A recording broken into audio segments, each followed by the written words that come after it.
Just a killing school. Class start next week. You gotta at least have two. That's not just rap talk. That was Lil Jeff, lives and unfiltered, setting the entrance requirements for his so-called killing school. From openly bragging about bodies in his diss track, FTO, to mocking fallen rivals with zero remorse, his reputation as one of the most ruthless figures in the streets only grew. This was a man who turned violence into entertainment, laughing about real-life murders on Instagram like it was just another joke. And if that wasn't enough, he took it a step further, gunning down 2 high school students and still finding a way to joke about it online. Cold-blooded, unfiltered, absolutely savage. These are Lil Jeff's most savage moments. Murders. Lil Gutta in a targeted hit. Lil Jeff lived by one rule: strike first and make it brutal. Of all the things he did, this was among the most ruthless. A broad daylight execution, carried out without hesitation. No mask, no fear, just a clear message to the street. If you cross Lil Jeff, there's no warning, just bullets. This guy was not the type to let things slide. When someone from his side got killed, he made sure there was payback. And on May 13, 2021, he did exactly that. It was a regular afternoon near East 79th Street in Chicago. The streets were busy. Cars rolled by, people stood around talking, and shops had customers going in and out. Nobody knew that a killing was about to happen.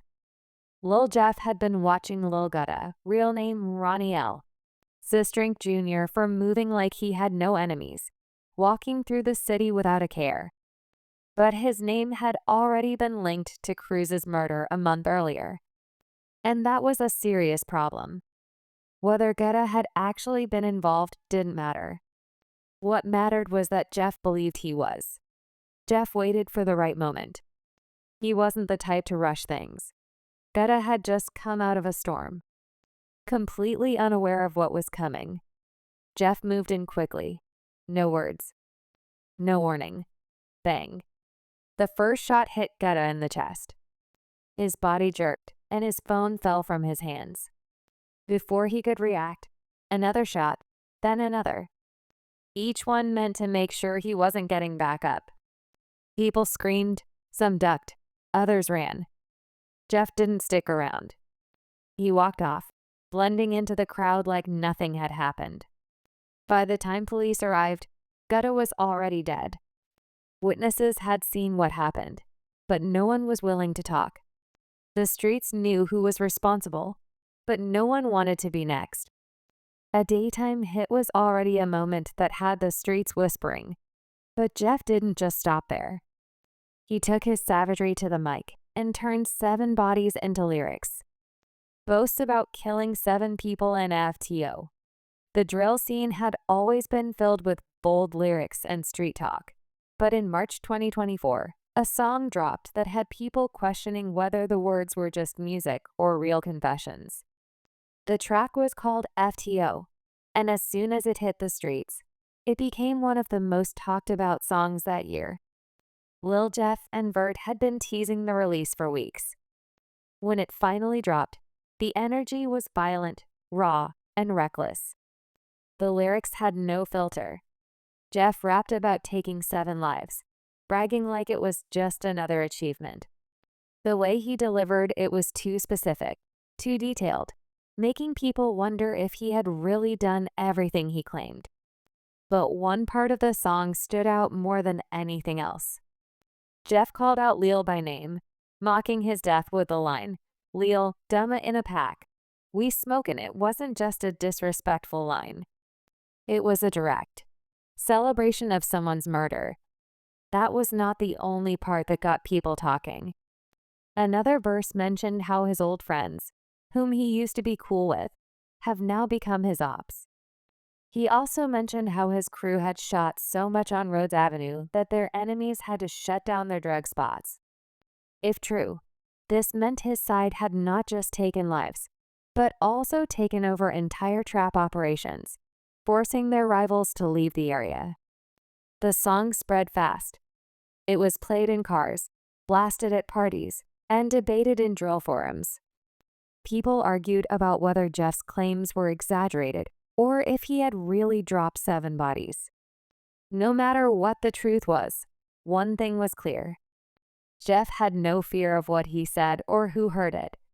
His reputation for self-snitching was already growing, but FTO took it to another level. Now, was Jeff exaggerating his numbers? Or was he really keeping score? That question didn't last long, because his next moment made it clear that when Jeff rapped about murder, it wasn't fiction. Gets revenge for Z Money by killing Lil Pooh. Lil Jeff had been waiting for the right time, and when the moment came, he made sure it was merciless. Z Money's death had left a wound that only blood could close, and in March 2023, Jeff set his sights on Lil Pooh. Pooh, real name Pierre Boozer Jr., had been moving around like nothing had changed.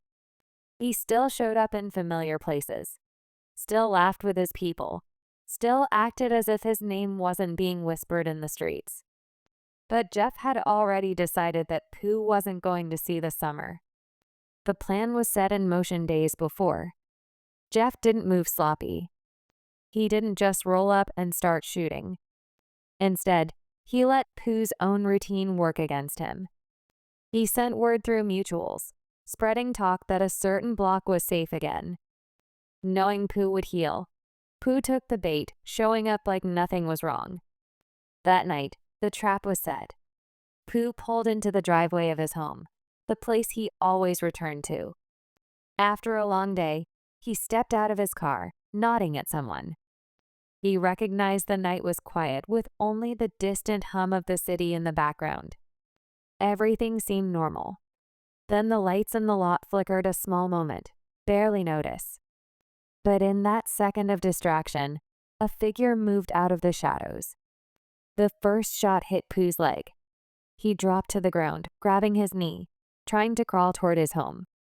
He didn't make it. More shots followed, fast and unrelenting.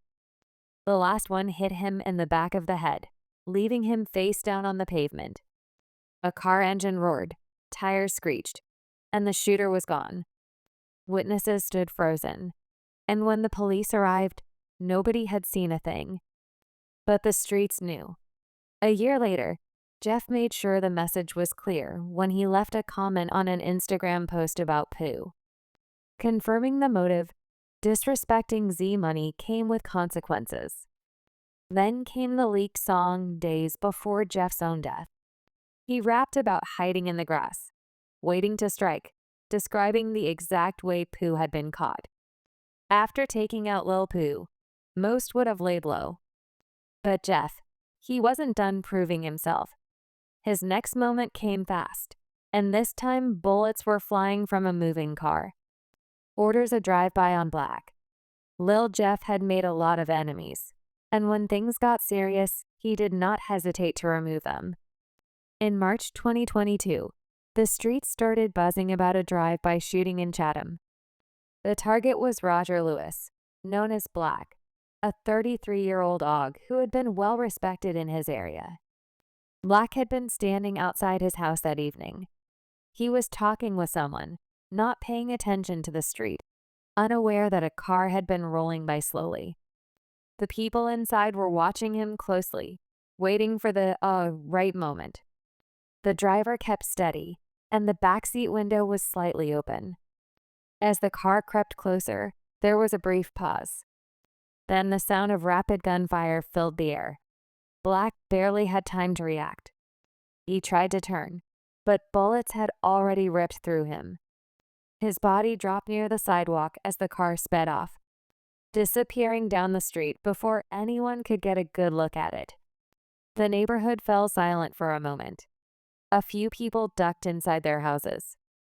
Others peeked out, already knowing there was nothing they could do. By the time the police arrived, Black was gone. A month later, a man named Trayvon Dix was arrested in connection to the shooting. But even after his arrest, people kept talking. Many believed Jeff had ordered the hit. The tension between his crew and Black's people had been getting worse, and this felt like a move to settle things. Jeff never addressed the rumors, but he did what he always did. He let his music do the talking. A few weeks later, he dropped a song with lyrics that made people wonder. He mentioned how some older guys think they run things until they get caught standing outside at the wrong time. A drive-by was already a wild moment, but Jeff had a habit of outdoing himself. When two bodies dropped on the same night, the streets knew. This wasn't just war. It was domination orchestrates a double murder. Lil Jeff had been involved in a lot of street violence, but November 1st, 2023 stood out as one of his most ruthless moments. Two people lost their lives that night, and what many believed was a planned execution. The targets were Donardo Buford, known as Lil Deuce, known as D-Money. The two friends had been sitting in a parked car on South Dorchester Avenue, probably thinking it was just another night. They might have been talking, scrolling through their phones, or just passing time. They had no idea they were being watched. A black SUV had been circling the area. It passed by once, then again, moving slowly. No one inside the car made any sudden moves. They were waiting for the right moment. Then it happened. The SUV stopped a few feet away. The door swung open, and before anyone could react, gunmen stepped out and opened fire. Glass shattered. Bullets ripped through metal and flesh. Little Deuce and D-Money never had a chance to escape. The attack was over in seconds, but the damage was done. By the time the shooters got back into the SUV and sped off, both victims were critically wounded. They were rushed to the University of Chicago Medical Center, but it was too late. Neither of them survived. The police arrived quickly, finding multiple shell casings scattered around the scene. But as always, no one was willing to talk. The case remained open, and no charges were ever filed against Jeff. Still, the streets had their own way of confirming things. In March 2024, Jeff posted a cryptic Instagram story. It was simple, just a few emojis. But people knew what it meant. The message seemed to be a list of names, and one of them was clearly linked to D-Money's murder. You'd think after a double murder, Jeff would want to keep quiet. But no. His next moment was in the studio, rapping about his victims with details only the killer could know. Admits to murder in his song, Ah. By early 2024, Lil Jeff's name was already tied to countless street rumors. But when he dropped Ah in February, the conversation took a turn. It wasn't just another drill track full of threats and tough talk. This one felt like a confession. The beat was dark. The flow was aggressive. But it was the lyrics that made people stop and listen. In one chilling line, Jeff described a victim screaming before taking his last breath. The way he rapped it, like he was reliving the moment, made people immediately connected to the murders of Monty and Lil Rob. For those who remembered how the two were killed, the details were too accurate to ignore. Monty had been left gasping for air on the sidewalk, and Lil Rob's final moments were eerily similar to what Jeff was rapping about. Within hours of its release, the internet caught fire. Reddit threads were filled with people breaking down the lyrics and matching them to real-life events. Drill forums argued over whether Jeff was bragging or setting himself up for trouble. Some fans defended him, saying he was just telling a story, but others believed he had done what many rappers before him had been accused of, self-snitching in the booth. This wasn't the first time Jeff had been suspected of putting real murders into his songs, but Ah took things to another level.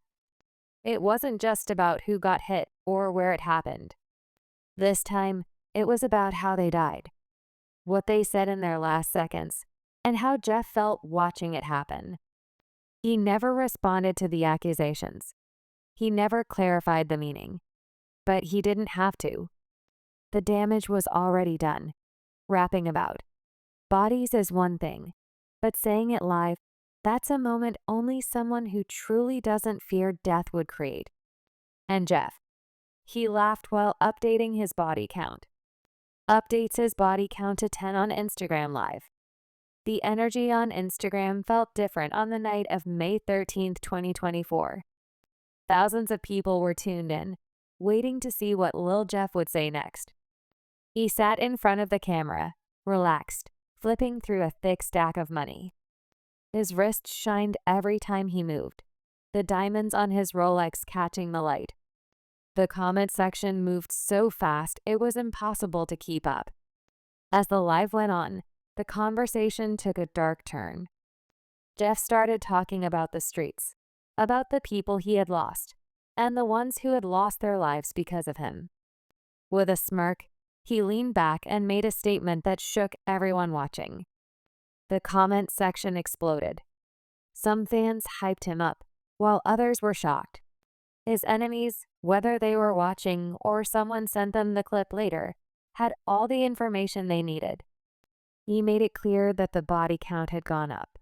Next to him, Q50, a close associate, added his own numbers, fueling even more speculation. If anyone thought Jeff was exaggerating, hearing Q50 confirm his own count only made it more believable. The live continued with Jeff taunting his rivals, daring them to respond. He laughed as he fanned out his money, showing no concern for what he had just admitted. It didn't take long for the clip to spread. Reddit forums, drill pages, and even law enforcement were all talking about it. People debated if he was being serious, or if it was all for attention. But those who knew how the streets worked believed every word. This moment made him a bigger target, not just for the police, but for the people he had been calling out. It was one thing to move in silence, but going on live and saying it out loud? That was something else. If claiming 10 bodies wasn't insane enough. Jeff's next moment had people shaking their heads. Not only did he kill, but he demanded the same from anyone who wanted to roll with him. Brags about his killing school requirement. In early February 2024, Lil Jeff's Instagram post had the city talking. He said he was going to start a killing school, and the requirement was a minimum of 2 bodies.